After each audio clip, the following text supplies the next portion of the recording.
রাষ্ট্রপতি পদ ছাড়ার পরও আজীবন যেসব সুবিধা পাবেন চুপ্পু। রাষ্ট্রপতির পদ থেকে আনুষ্ঠানিকভাবে সরে দাঁড়িয়েছেন মোহাম্মদ শাহাবুদ্দিন। তবে দায়িত্ব থেকে অব্যাহতি নেওয়ার পরও বিদ্যমান আইন অনুযায়ী তিনি আজীবন অবসর ভাতা সহ রাষ্ট্রের পক্ষ থেকে বিভিন্ন ধরনের সুযোগ সুবিধা ভোগ করবেন। শুক্রবার বিকেলে তিনি রাষ্ট্রপতির পদ থেকে পদত্যাগ করেন।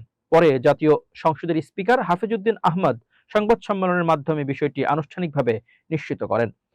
পদত্যাগপত্রে মোহাম্মদ শাহাবুদ্দিন অসুস্থতার কারণে দায়িত্ব পালন চালিয়ে যেতে অপারগতার কথা উল্লেখ করেছেন। দি প্রেসিডেন্টস অ্যাক্ট 1975 অনুযায়ী রাষ্ট্রপতি 6 মাসের বেশি দায়িত্ব পালন করলে অথবা পূর্ণ মেয়াদ সম্পন্ন করলে তিনি মৃত্যুর আগ পর্যন্ত সর্বশেষ প্রাপ্ত বেতনের 75% হারে মাসিক অবসর ভাতা পাবেন।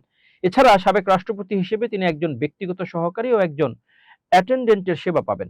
দাপ্তরিক ব্যয়ের জন্য সরকার নির্ধারিত বার্ষিক ভাতাও তার জন্য প্রযোজ্য থাকবে।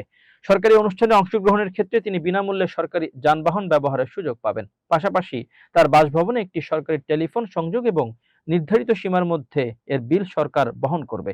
এছাড়া একজন মন্ত্রীর সমমানের চিকিৎসা সুবিধা, একটি কূটনৈতিক পাসপোর্ট এবং দেশের অভ্যন্তরে সফরের সময় সরকারি সার্কিট হাউস বা রেস্ট হাউসে বিনা ভাড়ায় থাকার সুযোগও তার জন্য বহাল থাকবে।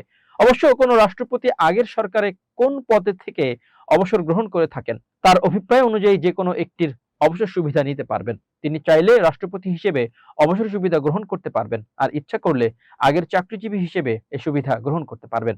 1975 প্রণীত রাষ্ট্রপতি অবসর সুবিধা আইনটি ফ্যাসিস্ট আওয়ামী লীগ সরকার 2016 সালের সংশোধনীতে একটি বিতর্কিত পরিবর্তন আনে। অসাংবিধানিক পন্থায় বা অবৈধ উপায়ে রাষ্ট্রপতি পদে অধিষ্ঠিত হওয়ার বিষয়টি আদালত ঘোষণা করলে অবসর সুবিধা পাবে না বলে আইনে যুক্ত করা হয়।